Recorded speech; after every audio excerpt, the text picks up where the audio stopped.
There exists a stranger living inside your skin, a future self so absolute in his control, so immune to chaos, that if you encountered him today, you'd be unnerved by his stillness. Most people confuse discipline with a morning routine. They think it's about green juice and 5 a.m. alarms.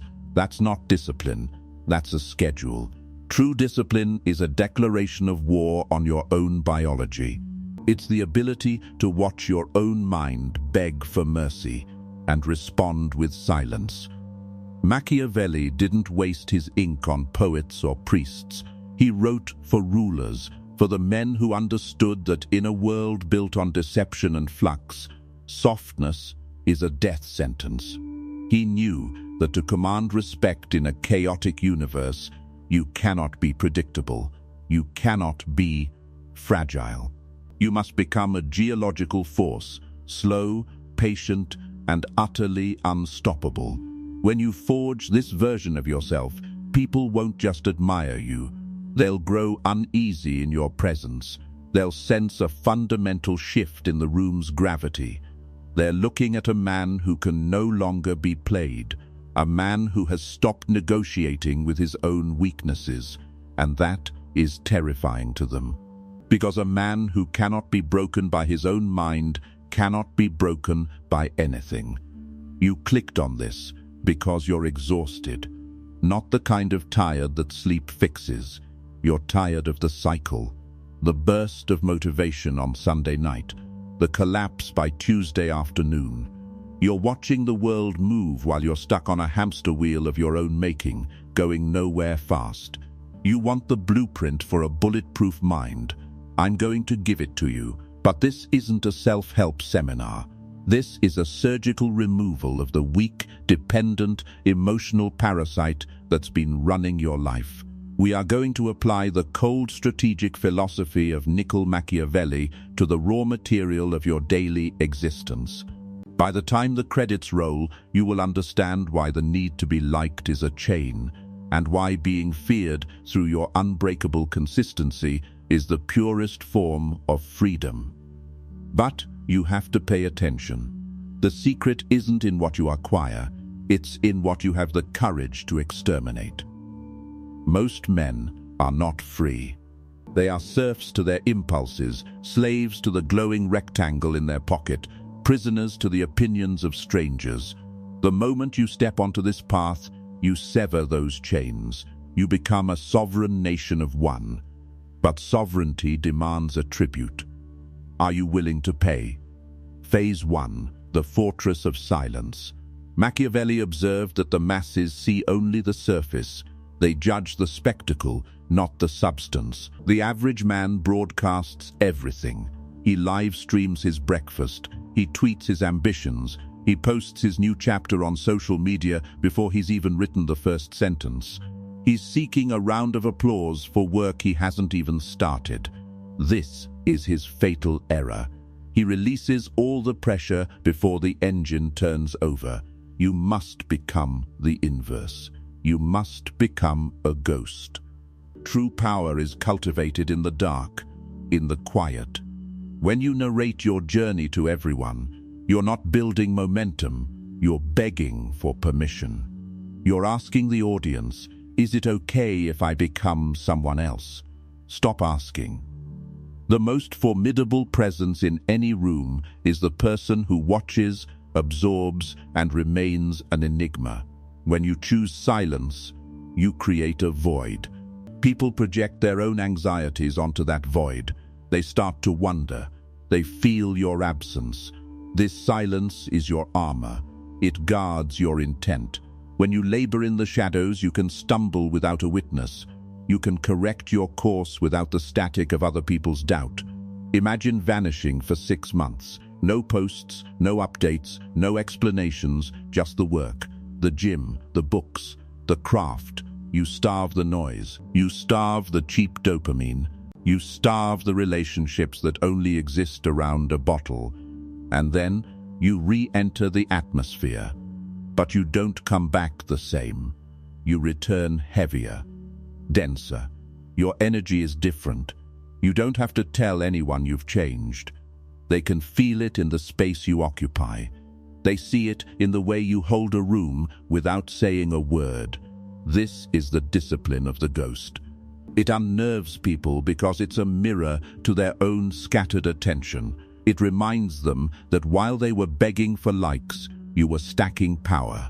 Start today. Stop justifying your existence. Justification is the dialect of the victim.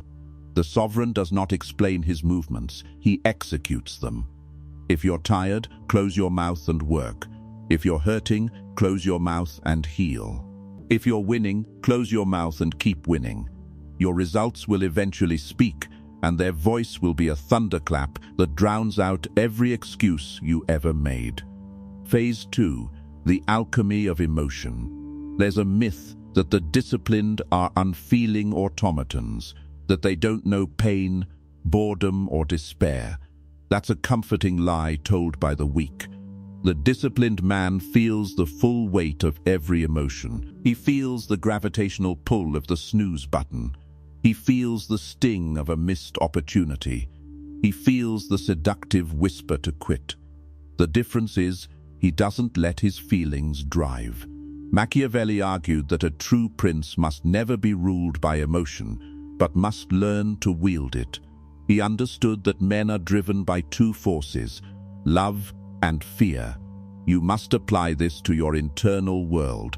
You cannot rely on loving the process. You won't love the process at 4 a.m. when it's freezing and your bed is warm. Passion is a candle in a hurricane. You need something more stable. You need duty. Discipline is the art of acting in direct defiance of how you feel. It is emotional alchemy. You take the dead weight of I can't and transmute it into the cold steel of I did. The moment you stop consulting your feelings before you act, you become a tactical nightmare. Think about it. If your competition knows you only show up when you're motivated, they just have to wait for you to have a bad day. Then you're vulnerable. But if you are the type of person who works hardest when he's miserable, who trains sharpest when his heart is broken, who focuses most intensely when he's angry, you become unpredictable. You become immune to circumstance. This terrifies people. They look at you, waiting for you to break, and you just keep going. They don't realize you've severed the link between internal state and external output. You treat your emotions like the weather. You see the storm coming. You acknowledge it. It's raining. But you don't cancel your mission because of rain. You put on a coat and you walk. This is the Machiavellian approach to the self. You are the prince, and your emotions are the unruly nobles. You listen to their counsel, but you never hand them the throne. If they riot, you put them down. Start practicing the 3-second rule. The alarm goes off. You have 3 seconds to move. If you hesitate for a fourth, your brain will launch a full-scale campaign to keep you in bed. Your brain is wired for survival, not for greatness. It wants comfort and safety. You must override the negotiation. 3, 2, 1. Move. Don't think. Thinking is the enemy of action. In that moment of weakness, just initiate the physical motion. The body must learn to obey the command without debate. Over time, you rewire the circuitry. You stop being someone who tries to be disciplined. You become a mechanism that functions regardless of the emotional weather. This is how you become untouchable. When your feelings no longer dictate your output, you have achieved a terrifying form of freedom. Phase 3. The Crucible of Solitude. Machiavelli knew that power often requires standing alone. He advised that a wise prince relies on what is his own, not on what is controlled by others. Look at your inner circle. The 5 people you spend the most time with. Are they sharpening you, or are they just comfortable furniture in your life?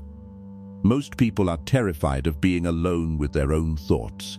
They fill every silent gap with podcasts, music, notifications, anything to avoid the quiet. Because in the quiet, the truth speaks. And the truth says, you are not living up to your potential. To forge this terrifying discipline, you must embrace isolation. You must be willing to walk away from anyone who does not serve the mission. This sounds harsh. It is. It is ruthless, but it is necessary. When you begin to ascend, the people still in the valley will try to pull you back. Not out of malice, but because your growth illuminates their stagnation. You become a mirror. When you get in shape, the friend who let himself go feels judged. When you build something, the friend who settled feels inadequate. They will say you've changed, that you're obsessed, that you're no fun. Good. Fun is the anesthetic of the masses. You aren't here for fun. You're here for mastery. You must become comfortable being the villain in their mediocre narrative. Let them call you cold. Let them call you distant. You don't think you're better than them. You just have different standards, and you refuse to burn your potential to keep them warm. Isolation is the laboratory of greatness. It is only in solitude that you discover who you are without the noise of other people's expectations. You hear your own voice. You clarify your own vision. You must schedule periods of total withdrawal. Monk mode. Deep work. Call it what you want. Lock the door. Turn off the phone. Face the abyss of the work. In that space, you will meet your demons. You will find boredom. You will find anxiety. You will find the urge to run. And you will fight them. And when you win that fight in the dark, you will emerge into the light with a confidence that cannot be mimicked. People sense this. They sense a man who doesn't need them. And ironically, that is exactly what makes them want to be near him. The man who is complete in his solitude is the only one who isn't trying to take anything from anyone else. He is full. Phase 4. The power of unreadability. Machiavelli famously argued it is safer to be feared than to be loved. Why? Because love is a fragile thread, easily cut by self-interest, but fear is maintained by the anticipation of consequence, which is far more reliable. How does this apply to you? When you are undisciplined, you are predictable. People know you'll cave. They know you'll complain. They know if they push the right buttons, you'll fold like origami. You are easy to manipulate because your pressure points are on the surface. When you become disciplined, you become a glitch in their operating system. You stop reacting. Someone insults you, you don't flare up. You look at them, pause, and get back to work. A crisis hits, you don't panic. You analyze. You lose money, you don't wail. You rebuild. This absence of predictable reaction is paralyzing to manipulators. They rely on your emotional volatility to steer you. When you remove the buttons, they become powerless.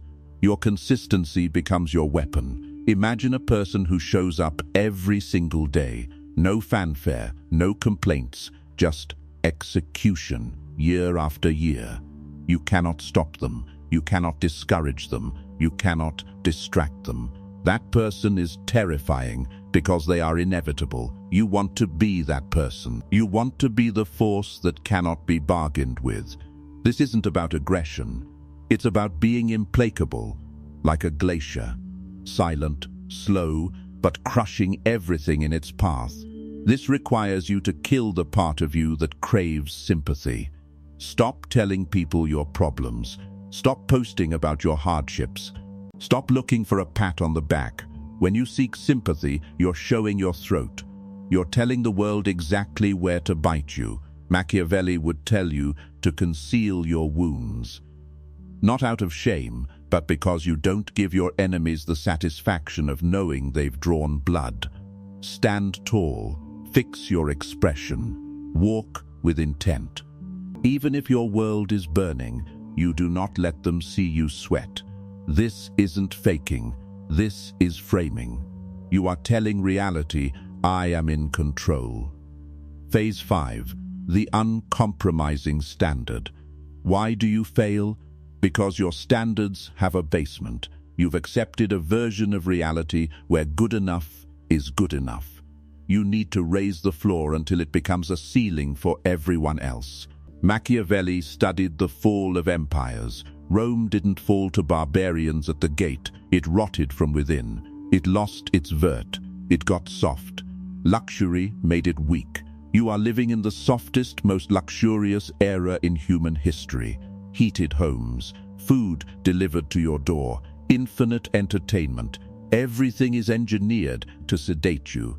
To be disciplined in this world is an act of insurrection. You must declare war on comfort. You must set standards that seem psychotic to the average person. Why do you wake up at 4 a.m.? Why do you audit every detail? Why do you refuse the easy path? Because you are not them. That is the internal code. You don't say it, you just live it. When you hold yourself to a standard of excellence, you indict the mediocrity around you. This is why they resent you. Your very existence invalidates their excuses. If you can do it, why can't they? It's easier for them to call you a fanatic than to admit they're lazy. Let them. The Machiavellian man does not shrink to be understood by fools. He forces the world to rise to meet him, or he leaves the world in his dust. You must become ruthless with your time. Time is the non-renewable resource.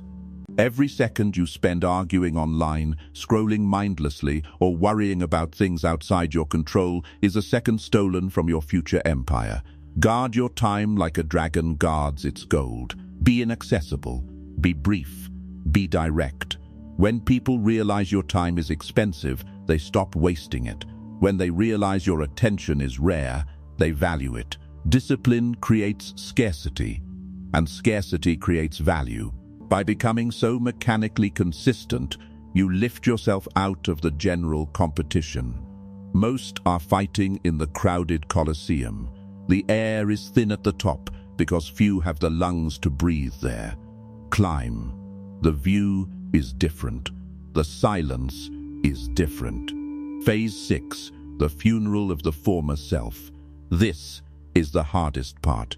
This is where you must hold the service. To become the person who commands the room, you have to kill the person you used to be. You have to kill the version of you that needed to be liked. You have to kill the version that apologized for wanting more. You have to look at your past, your mistakes, your traumas, your embarrassments, and you have to close the casket. Machiavelli said there is no avoiding war. It can only be postponed to the advantage of others. You are at war with your former self. If you do not kill him, he will sabotage your future. He will whisper in your ear when things get hard. Just take a break. Just one day off. Just this once. You must be the executioner. You are shedding a skin. It is painful. It leaves you raw. But it is the only way to grow. You might lose friends. You might lose a partner. You might be a mystery to your family. This is the tax you pay for greatness. Do not complain about the tax. Just pay it. Because on the other side of that death is a rebirth. A version of you that is leaner, sharper, and more dangerous. A version that operates on strategy, not sentiment.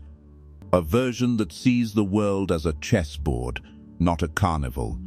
This new you is intimidating. He scares you a little, doesn't he? He should. Power is always frightening, and you are building power. Not power over others, that's tyranny, but power over yourself. That is majesty. When you walk into a room with total self-possession, you vibrate at a different frequency. People part ways. They don't know why, but they know you are not to be tested. You have that look. The look of a man who has stared into the abyss and walked through it. The look of a man who has conquered his own mind. There is no greater victory. As the great strategists knew, the man who conquers himself is mightier than the man who conquers 1,000 cities. So what happens when you commit to this? When you fully embody this discipline? The noise stops.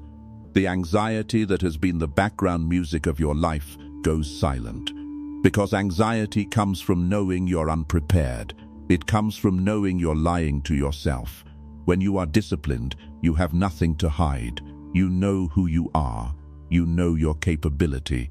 You stop fearing the future because you are building it brick by brick.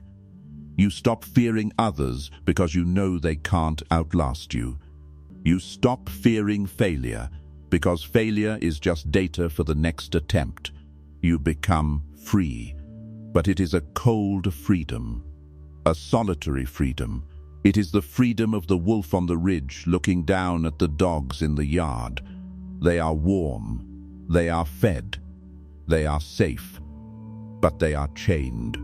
You are out in the cold.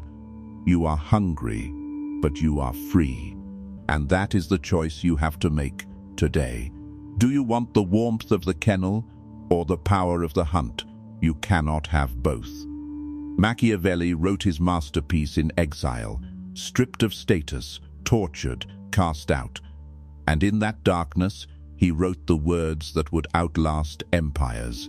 He didn't need the applause. He needed the truth. Your discipline is your truth. It is the only thing that is truly yours. They can take your money. They can take your job. They can take your reputation. But they cannot take your discipline. They cannot take your ability to endure. That is your fortress. That is your throne. Listen, the world is getting louder. It is getting softer. It is getting more chaotic. This is your advantage. While they get weaker, you get harder. While they get distracted, you get focused. While they seek comfort, you seek the edge.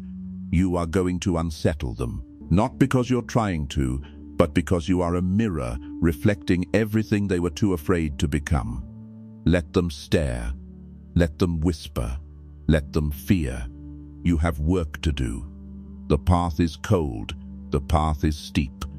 And you must walk it alone. But now, you are ready. If you've made it this far, you are part of the sliver. You are the anomaly. Prove it. If you want to continue this descent into the psychology of power and self-mastery, subscribe to Winds of Thought and turn on the notification bell. We are just getting started. The old you is dead. Now go build the new one.